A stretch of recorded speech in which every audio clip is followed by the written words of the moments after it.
Hey everyone, welcome to easy pharma. तो guys, आज हम यहाँ पे देखेंगे एल्जाइमर डिसीज़। अब देखिए एल्जाइमर डिसीज़ हमारी क्या होती है, इसको फुल डिटेल में यहाँ पे हम डिस्कस करने वाले हैं। तो इसको शॉर्ट फॉर्म हम कहते हैं एडी यानी एल्जाइमर्स डिसीज़। तो जैसे कि सब्जेक्ट हमारे यहाँ पे चल रहा है फार्माकोथेराप्यूटिक डिफार्मा सेकेंड ईयर का अकॉर्डिंग टू न्यू सिलेबस। देखिए इसमें हमारी यूनिट 2 चल रही है, जिसका हमारा सेक्शन यहाँ पे डी चल रहा है। तो सेक्शन डी में एक तरह से देखा जाए तो स्टार्टिंग की जो 2 है एपिलेप्सी एंड पार्किंसन डिसीज़, ये हमने डिस्कस कर ली है। तो आज हम देखेंगे यहाँ पे एल्जाइमर्स डिसीज़। तो चलिए देख लेते हैं इसको फुल डिटेल में, ये हमारी क्या होती है। अब चलिए थोड़ा सा हम जान लेते हैं इसके बारे में बेसिक, जिससे कि हमें पूरा क्लियर हो जाए एल्जाइमर डिसीज़ क्या होती है, हमें इसमें क्या पढ़ना है। तो देखिए नॉर्मली एक तरह से हमारी जो एल्जाइमर डिसीज़ होती है, ये एक ऐसी बीमारी होती है, डिसऑर्डर होता है, जिसके अंदर एक तरह से जो एक इंडिविजुअल, मान लीजिए कोई भी पर्सन, तो क्या होता है वो एक तरह से मतलब उसकी जो मेमोरी होती है उसको थोड़ा थोड़ा क्या होता है वहाँ पे वो खोने लगता है। यानी धीरे धीरे क्या होता है हमारी न्यूरो डिजनरेटिव हमारी क्या होती है डिसीज़ होती है, जो हमारे न्यूरॉन्स वगैरह होते हैं वो क्या होता है उनमें एक तरह से मतलब खपत कह सकते हैं, वो धीरे धीरे ख़राब होने लगते हैं, एक तरह से कम होने लगते हैं, जिससे फाइनल रीज़न क्या निकल के आता है कि इंसान की सोचने समझने की तरह से बौद्धिक हम कह सकते हैं, साथ ही में सीधा सीधा जो उसकी फंक्शनिंग होती है वो सीधी सीधी वहाँ पे बिगड़ती जाती है, जिससे क्या होता है उसको नॉर्मली डेमेंटिया यानी पागलपन भी हम कह सकते हैं। तो चलिए देख लेते हैं इसके अंदर क्या किस तरह से हमारा ये रहने वाला है। It is also called senile dementia. तो इसको सेनाइल डिमेंटिया हम क्यों कहते हैं, क्योंकि एक तरह से इसको पागलपन कहते हैं। अब भाई सीधा सीधा आप सोचिए, कोई बंदा है, उसने आज कुछ काम किया, कल उसको याद नहीं रहा, वो एक तरह से सोच कुछ रहा है कर कुछ और रहा है, कुछ चीज़ उसने कहीं रखी वहाँ पे, एक तरह से उसे कुछ याद ही नहीं किस तरह से काम क्या होना है, वो नॉर्मल रोज करता है लेकिन आगे उसको याद नहीं आ रहा है। तो कहते हैं ना, लोग कह देते हैं सोसाइटी में, आपने देखा होगा कुछ उल्टी सीधी हरकतें करने, भाई पागलपन है। तो इस तरह से मतलब इस डिसीज़ में कह सकते हैं। नेक्स्ट हम देख लेते हैं इसमें Alzheimer disease is a chronic, क्या होती है हमारी क्रोनिक होती है यानी लंबे समय तक चलने वाली होती है। इरिवर्सिबल यानी अपरिवर्तनीय में न्यूरो डिजनरेटिव यानी एक तरह से क्या होता है न्यूरॉन्स वगैरह जो होते हैं वो धीरे धीरे वहाँ पे ख़राब होने लगते हैं। डिसीज़ है यानी हमारी एक बीमारी है। दैट अफेक्ट द सेल, जो एक तरह से क्या करती है अफेक्ट करती है सेल्स को ऑफ द ब्रेन। सीधा सीधा क्या होता है हमारा जो ये डिसीज़ है इसके अंदर हमारा जो क्या होता है ब्रेन होता है, ब्रेन के अंदर जो हमारे सेल्स होते हैं वो धीरे धीरे क्या होता है एक तरह से अफेक्ट होने लगते हैं। और इनका अफेक्ट होने से होता क्या एक तरह से कोज हो जाता है इम्पेयरमेंट, यानी एक तरह से बिगड़ जाता है क्या चीज़ यहाँ पे इंटेलेक्चुअल एक तरह से फंक्शन, यानी एक तरह से जो हमारी बौद्धिक काम करने की शक्ति है, फंक्शनिंग होती है, वो एक तरह से वहाँ पे बिगड़ जाती है, जिसको नॉर्मली हम कहते हैं एल्जाइमर डिसीज़ की कंडीशन हो जाती है। साथ ही में इसे हम कह सकते हैं it is a brain disorder. क्या है भाई, एक ब्रेन डिसऑर्डर कि उसे ब्रेन से रिलेटेड है, न्यूरॉन्स वगैरह पे इफेक्ट डाल रहा है, इनमें जिसके अंदर patient slowly loss there memory, जिसके अंदर क्या होता है जो पेशेंट होता है वो स्लोली क्या होता है अपनी मेमोरी को वहाँ पे खोने लगता है।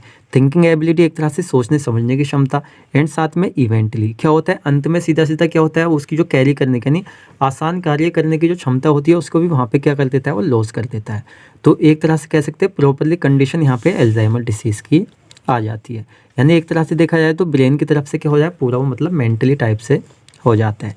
तो ये होती है हमारी यहाँ पे एल्जाइमर डिसीज। देन चलिए अब यहाँ पे हम देख लेते हैं टाइप्स ऑफ एडी, यानी हमारी जो एल्जाइमर डिसीज होती है कितने टाइप की होती है। अब देखिए हमारी कुछ स्टेजेस वाइज होती है, यानी मान लीजिए भाई किसी भी बीमारी की जब फर्स्ट स्टेज होती है तो कम सिम्टम्स होते हैं, सेकंड एज जब आती है तो ज़्यादा होते हैं, एक तरह से हमारी जो फाइनल स्टेज आती है जैसे इसमें हमारी थर्ड स्टेज है तो थर्ड मार्क एक तरह से प्रॉपरली तरीके से वो डिसीज़ हो जाती है। जैसे एक तरह से जो हमारे यहाँ पे स्टेज फर्स्ट यानी हमारी मिल्ड टाइप की एडी हो गई, साथ ही हमारे यहाँ पे मॉडरेट टाइप की एडी हो गई यानी मीडियम, सीवर टाइप यानी एक तरह से प्रॉपरली हो गई। एडी एक तरह से एल्जाइमर डिसीज़, तो यहाँ पे आप कंफ्यूज ना हो, हमने फुल फॉर्म को थोड़ा सा यहाँ पे शॉर्ट कर दिया है। अब चलिए देख लेते हैं इस टाइप में थोड़ा थोड़ा क्या होते हैं। जैसे मिल्ड टाइप यानी हल्का एडी एक तरह से it is the starting stage, क्या होती है एक तरह से हमारी ये स्टार्टिंग स्टेज होती है जब बीमारी हमें ये स्टार्ट होती है फ्रॉम 2 to 4 ईयर्स, और एक तरह से 2 से 4 साल तक ये बीमारी चलती है। मतलब 2 से 4 साल तक क्या होगा कुछ बंदे मतलब कुछ थोड़े टाइम के लिए भूल गए, सोचने समझने क्षमता है लेकिन हल्की बहुत उससे इफेक्ट पड़ा, इतना कुछ नहीं होता है। इसमें सिम्टम्स क्या क्या नज़र आती है, जैसे स्लो टू लर्न, पढ़ने में एक तरह से क्या होता है भाई लर्न करने में थोड़ा सा स्लो हो जाता है। डिफिकल्टी इन प्लानिंग, किसी चीज़ का प्लान करना है तो उसमें एक तरह से थोड़ी सी गड़बड़ी आ जाती है, प्रॉपरली तरीके से पहले की तरह नहीं होता है। साथ में थोड़ी कन्फ्यूज़न वगैरह होने लगती है। माइनर मेमोरी लॉस, यानी कुछ मेमोरी लॉस, कुछ बातें मतलब मेमोरी लॉस टाइप की हो सकती हैं। तो हमारे क्या होता है स्टार्टिंग होता है। नेक्स्ट वाली जो हमारी आती है यहाँ पे मॉडरेट टाइप, यानी मध्यम प्रकार की एक तरह से होती है, हमारी बीच वाली स्टेज होती है, स्टार्टिंग से खतरनाक होती है और एक तरह से सीवर टाइप से थोड़ी सी कम होती है।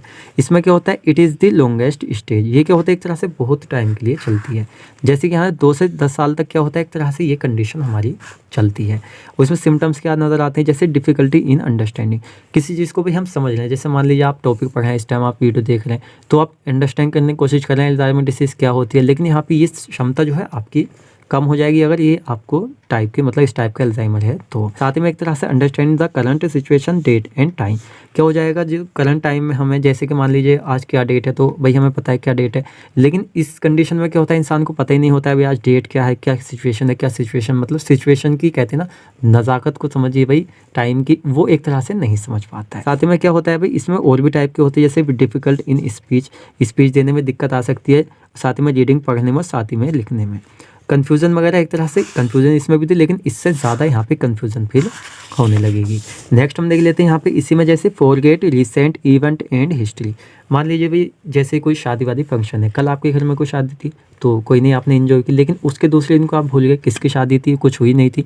तो इस तरह से क्या होता है मतलब रिसेंटली जो अभी अभी फंक्शन हुए उन इवेंट को भी वहाँ पे वो बोलने लगता है बंदा। तो यहाँ पे आ जाता है सीवर टाइप, ये नहीं, ये पूरा प्रॉपर्ली तरीके से अल्जाइमर डिसीज़ हो जाती है। तो इसलिए इसको क्या कहते हैं यहाँ पे गंभीर टाइप का अल्जाइमर डिसीज़ कह सकते हैं। तो it is the last stage of AD. तो अल्जाइमर डिसीज़ की एक तरह से लास्ट स्टेज होती है, यानी प्रॉपर्ली तरीके से हो जाएगी, इसके बाद स्टेज हमारी नहीं आएंगी। सीवर कंडीशन आर ऑब्जर्व, इसमें सीवर कंडीशन यहाँ पे ऑब्जर्व की जाती है। किस तरह के सिम्टम्स देखे जाते हैं, जैसे loss of ability to recognize, यानी मान लीजिए कोई आपकी फैमिली है तो फैमिली में रिकॉग्नाइज पहचानने की जो क्षमता होती है एक तरह से प्रॉपर्ली ख़त्म होने लगती है। साथ में इम्पेयर्ड स्पीच, एक तरह से जो क्या होती है स्पीच वगैरह होती है वो आपकी वहाँ पे बिगड़ने लगती है, ख़राबी आने लगती है उसमें। अनकंट्रोल बॉडी फंक्शन, जैसे यहाँ पे ब्लेडर कंट्रोल, क्या होता है मान लीजिए यूरिनेशन होता है तो नॉर्मल क्या होता है जो एक नॉर्मल पर्सन है सीधा सीधा भाई उसको अगर यूरिनेशन करना है, यूरिन करना है तो नॉर्मल क्या होता है वॉशरूम वगैरह में जाते हैं, लेकिन यहाँ पे क्या हो जाता है यहाँ पे अनकंट्रोल्ड हो जाता है। विदाउट वॉशरूम भी एक तरह से कह सकते हैं ये चीज़ वहाँ पे हो सकती है। हमारे एक तरह से पूरी प्रॉपर्ली तरीके से अल्जाइमर डिसीज़ होती है। अब आप यहाँ पे कंफ्यूज हो रहे होंगे सर इतना सारा यहाँ पे लिखना पड़ेगा। आप देखिए डेफिनेशन आप यहाँ पे लिख देना इसकी, डेफिनेशन के बाद आप क्या करेंगे यहाँ पे इसके टाइप लिख के, चाहे अगर आपको याद नहीं आ रहा है तो आप इसने टाइप इसके बस यही उतार दे चल जाएगा, बाकी आप इसमें लिखना चाहें तो इसको लिख सकते हैं। तो जितना आप देखिए अच्छे नंबर लेना चाहते हैं उसके हिसाब से यहाँ पे आप लिखेंगे। नेक्स्ट हम देख लेते हैं इसकी इटियोलॉजी। इटियोलॉजी यानी कारण, यानी क्या ऐसे रीज़न है जिसकी वजह से डिसीज हमें हो रही है। तो एक तो हमने स्टार्टिंग में बता दिया क्या होता है हमारे जो ब्रेन के क्या होते हैं मतलब ब्रेन की सेल्स वगैरह होती है उनमें एक तरह से यहाँ पे इफेक्ट होने होता है। जैसे clear reason of AD are not well known, यानी एक तरह जो क्लियर रीज़न है यानी किस वजह से डिसीज हो रही है आज तक इसका बिल्कुल प्रॉपर्ली तरीके से पता नहीं लगाया जा चुका है, लेकिन एक तरह से हम कह सकते हैं कुछ हमारी रिसर्चेज ऐसी हैं जो हमें सजेस्ट करती हैं कुछ फैक्टर जिनसे एक तरह से हम कह सकते हैं ये डिसीज़ हमारी कोज हो सकती हैं। हमने यहाँ पे एक फ्लो चार्ट बनाया हुआ है, काफ़ी आसान करके हमने बनाया, आपको कुछ नहीं करना, सिर्फ आपको यहाँ पे पॉइंट लिखने हैं। जैसे कि यहाँ पे इटियोलॉजिकल फैक्टर्स फॉर एडी, कौन कौन से ऐसे इटियोलॉजिकल फैक्टर्स यानी एक तरह से कह सकते हैं कारण है हिंदी में जिनसे एक तरह से डिसीज़ कॉज हो रही है।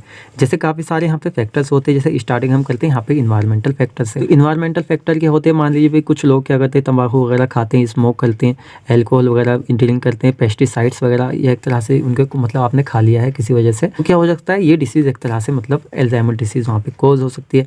सेकंड यहाँ पे जेनेटिक फैक्टर, कुछ फैमिली हिस्ट्री वगैरह चली आ रही है तो एक तरह से ये हो सकता है। न्यूरो डिजेनरेटिव डिसऑर्डर इसका रीज़न हो सकता है। यहाँ पे एजिंग फैक्टर्स क्या होता है, ये जो हमारी अल्जाइमर डिसीज़ होती है नॉर्मल जो 65 से मतलब ऊपर को ये डिसीज़ देखने को मिलती है। अब देखिए किसी भी एज में मिल सकती है, लेकिन नॉर्मली एक तरह जो मोस्टली एक तरह से रिसर्च वगैरह की गई है उसके हिसाब से 65 से ऊपर को मिलती है। साथ में कुछ हमारी कार्डियोवास्कुलर डिसीज़ होती है, जैसे हाइपरटेंशन हो गया, हेड ट्रॉमा हो गया, सदमा वगैरह लग गया भाई, डिसीज़ वगैरह हो गई, मैं सॉरी डायबिटीज़ वगैरह हो गई, तो ये कुछ एक तरह से इसके फैक्टर है। साथ में यहाँ पे मेटल लाइक आप आर्सेनिक, लेड, कॉपर एक तरह से इनके कॉन्टैक्ट में कुछ ज़्यादा समय से रह रहे हैं तो ये डिसीज़ कॉज हो सकती है। एंड यहाँ पे 6 पॉइंट हम देख लेते हैं बायोकेमिकल फैक्टर। तो बायोकेमिकल फैक्टर में हमारा क्या होता है, डिफिशियंसी ऑफ एसिटाइल कोलाइन। देखिए एसिटाइल कोलाइन हमारा क्या होता है, एक न्यूरोट्रांसमीटर होता है। कहाँ पे होता है, हमारे ब्रेन के अंदर प्रेजेंट होता है, जो एज ए न्यूरोट्रांसमीटर की तरह वर्क करता है। तो सीधा सीधा हम कह सकते हैं, हमने आपको एक डिसीज में पढ़ाया था पीछे कि हमारे ब्रेन के अंदर एसिटाइल कोलाइन और डोपामाइन दोनों एक तरह से प्रॉपर क्वांटिटी में होते हैं, जब एक तरह से हमारी प्रोसेस नॉर्मल होती है ब्रेन की। अगर एक तरह से भाई डोपामाइन इस हिसाब से ज़्यादा हो जाएगा तो एक्साइटमेंट फिर ज़्यादा हो जाएगी, और डोपामाइन कम हो जाएगा तो एक तरह से भाई हमारी जो एसिटाइल कोलाइन है वो इफेक्ट करेगा। तो दोनों का लेवल एक तरह से नॉर्मल होता है। यहाँ पे डिफिशियंसी हो जाती है एसिटाइल कोलाइन की, जिसकी वजह से क्या होता है एक्साइटमेंट वगैरह भी आ जाती है। साथ में एक तरह से क्या होता है यहाँ पे ये सिचुएशन आ सकती है। तो देखिए एक तरह से यहाँ पे 6 फैक्टर हैं, इनको आप इजीली यहाँ पे लिख सकते हैं। आपकी इटियोलॉजी यहाँ पे कंप्लीट हो जाती है। चलिए अब यहाँ पे हम देख लेते हैं पैथोजेनेसिस। एक तरह से हमारी जो अल्जाइमर डिसीज है किस तरह से पूरी बॉडी में पनप रही है, एक तरह से सीवर कंडीशन में जा रही है। तो इसको स्टेप बाय स्टेप हम देखेंगे। तो excessive formulation of abnormal protein, वैसे तो हमारी जो प्रोटीन होती है भाई क्या होती है, बेनिफिट होती है, हमारे लिए बेनिफिशियल होती है। लेकिन यहाँ पे क्या हो जाता है, जो हमारी एबनॉर्मल प्रोटीन है, यहाँ पे हम बात करें नॉर्मल नहीं एबनॉर्मल प्रोटीन की, कहाँ पे, ब्रेन के अंदर, तो एक तरह से क्या हो जाए, उसकी एक्सेसिव यानी हिसाब से ज़्यादा उसकी फॉर्मुलेशन हो जाए, जितनी हमें चाहिए थी उससे ज़्यादा।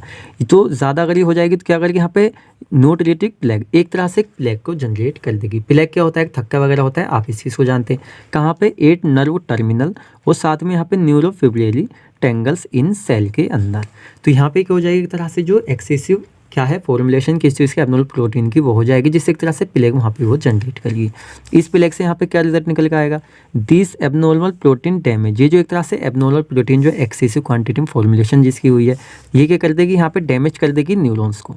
अब देखिए न्यूरॉन का सारा खेल ही होता है हमारे ब्रेन के अंदर। अब न्यूरॉन्स अगर डैमेज वहाँ पे हो जाएंगे तो सिग्नल लाने ले जाने का काम कौन करता है, पूरी बॉडी कुछ वर्क करना है, आपको फंक्शन सोचना समझना, सारे न्यूरॉन करते हैं। अब भाई न्यूरॉन यहाँ पे डैमेज हो जाएंगे तो एक तरह से ब्लॉक हो जाएगा यहाँ पे ट्रांसमिशन, यानी संकेत of signal, transmission of signal, जो एक तरह से सारे ही सिग्नल बॉडी के चल रहे हैं वो सारे एक तरह से हो जाएंगे यहाँ पे नर्व यहाँ पे ब्लॉक हो जाएगा ट्रांसमिशन ऑफ सिग्नल। इससे यहाँ पे क्या होगा, नर्व ट्रांसमिशन सिस्टम ब्लॉक हो जाएगा। इसके ब्लॉक होने से क्या होगा, ब्रेन नॉर्मल फंक्शन, जो एक तरह से ब्रेन के नॉर्मल फंक्शन होते हैं एक तरह से क्या हो जाएंगे यहाँ पे एब्रप्ट, यानी एक तरह से उनका लॉस हो जाएगा। अब जो नॉर्मल फंक्शन एक तरह से भी उनका लॉस हो गया तो सीधा सीधा एल्जाइमर डिसीज आ जाएगी। और जब ब्रेन के नॉर्मल फंक्शन लॉस हो गया तो सीधा सीधा जब आप सोचने समझने क्षमता वो चल जाएगी। आप कुछ चीज़ सोचते हैं भाई कहाँ पे रखी क्या रखी, तो न्यूरॉन्स उसमें हेल्प करते हैं, वो चला जाएगा। तो सारी चीज़ें एक तरह से भी न्यूरॉन्स के ऊपर डिपेंड होती है ब्रेन में, तो सारा मसला यहाँ पे ख़राब हो जाएगा, जिससे फाइनली कंडीशन निकल के आएगी एल्जाइमर डिसीज़। तो ये हमारी क्या होती है, इसकी पैथोजेनेसिस होती है। इसमें नेक्स्ट हम देख लेते हैं क्लिनिकल मैनिफेस्टेशन यानी सिम्टम। अब क्या क्या सिम्टम्स हमें यहाँ पे देखने को मिलते हैं, जैसे लॉस ऑफ मेमोरी लॉस एक तरह से यहाँ पे हो सकती है, साथ में placing object in unusual location. अब यहाँ पे क्या हो जाएगा, मतलब आपको कोई रखने की जगह यहाँ पे आपने उसको वहाँ पे नहीं रखी, कहीं और रख दी, रखी तो कहाँ रखी ये भी याद नहीं रहा, एक तरह से ये वाले सिम्टम हो सकते हैं। न्यू लर्निंग डिफेक्टिव, मान लीजिए आप कुछ नया पढ़ने की कोशिश कर रहे हैं तो उसमें एक तरह से डिफेक्ट आपके हो सकते हैं, यानी आपको वहाँ पे दिक्कत आ सकती है, कन्फ्यूजन हो सकती है। डिफिकल्टी वाली एक तरह से घूमने फिरने में आपको क्या हो सकती है, दिक्कत हो सकती है। सैडनेस, एक तरह से उदासी आपके फेस पर छाई रहेगी। पुअर जजमेंट, किस चीज़ को आप जज कर रहे हैं भाई किस तरह का है, अच्छा है, बुरा है, बेनिफिशियल है, हार्मफुल है, तो वो एक तरह से यहाँ पर जजमेंट पावर जो पुअर हो जाएगी, कम हो जाएगी। डिफ़िकल्टी इन लर्निंग में एक तरह से पढ़ने में डिफ़िकल्टी आ जाएगी, और एक तरह से रीडिंग करने में, लिखने वगैरह में, सभी में एक तरह से यहाँ पे डिफ़िकल्टी आ सकती है। Difficulty in recognising family and friends, आपके जो फ्रेंड्स हैं, फैमिली है भाई, फैमिली में आपकी क्या पेरेंट्स हैं उनको आप पहचानने से इनकार कर देंगे, आपके फ्रेंड्स वगैरह उनको आप नहीं पहचानेंगे, तो इस तरह की हमारी ये कंडीशन होती है। अब यहाँ पे एक चीज़ क्या होता है, थोड़ा सा इंटरेस्टिंग पॉइंट है, क्या होता है नॉर्मली सबकी जो लाइफ है कुछ चीज़ें सभी लोग भूलते हैं। जैसे मान लीजिए हम यहाँ पर आपको पढ़ा रहे हैं तो बहुत सारी ऐसी चीज़ें होती हैं जो हम भी भूल जाते हैं। आपको पढ़ाते पढ़ाते हम सोचते हैं आपको थोड़ा सा और ज़्यादा एक्स्ट्रा नॉलेज देंगे, कुछ पॉइंट और एक्स्ट्रा बताएंगे जिससे आपको नॉलेज मिले, लेकिन जब आपको टॉपिक पढ़ाते हैं तो कुछ चीज़ें हम भूल जाते हैं, कुछ बता देते हैं, तो ये तो एक नॉर्मल कंडीशन होती है। अल्जाइमर में ऐसा नहीं होता है। अल्जाइमर एक तरह से ऐसी डिसीज़ होती है जिसमें मतलब जो भूलने वूलने का मसला होता है हिसाब से ज़्यादा होने लगता है, तो ये हमारा हो जाता है। नेक्स्ट हम देख लेते हैं नॉन फार्माकोलॉजिकल मैनेजमेंट, यानी बिना दवाइयों का यूज़ के किस तरह से हम इसको मैनेज कर सकते हैं। तो सच मेडिकल कंडीशन, कुछ ऐसी medical condition that make Alzheimer symptoms worse, कुछ ऐसी कंडीशन होती है जो एक तरह से अल्जाइमर के सिम्टम जो एक तरह से सिचुएशन है उसको ज़्यादा बढ़ा देती हैं, तो मस्ट बी अवॉइडेड, उनको हमें क्या करना है यहाँ पे अवॉइड करना है। कौन कौन सी कंडीशन, मान लीजिए अल्कोहल का यूज़ नहीं करना चाहिए भाई, सिडेटिव वगैरह जो हमारी दवाइयाँ होती है उनका यूज़ नहीं करना है हमें, साथ में एंटी हिस्टामिन ड्रग जो वो भी इसके लिए रेस्पॉन्सिबल हो सकती हैं। Other medication that aggravate symptoms of AD, जो एक तरह से सिम्टम बढ़ा सकती है उनको सबको हमें क्या करना है यहाँ पे अवॉइड करना है। तो बिना दवाई के ट्रीटमेंट का हम उसको भाई ट्रीट वहाँ पे नहीं कर सकते, थोड़ा बहुत कर सकते हैं, लेकिन सिम्टम्स तो वहाँ पे हम रोक सकते हैं और उस डिसीज़ को वहीं पे रोक सकते हैं बढ़ने से। तो हमारे क्या होते हैं नॉन फार्माकोलॉजिकल मैनेजमेंट होते हैं। चलिए अब यहाँ पे हम देख लेते हैं फार्माकोलॉजिकल मैनेजमेंट। अब हमारे जो फार्माकोलॉजिकल मैनेजमेंट है इसमें हम क्या करेंगे, कुछ दवाइयों का यूज़ करेंगे जिससे एक तरह से हम इसको ट्रीट करने की कोशिश करेंगे।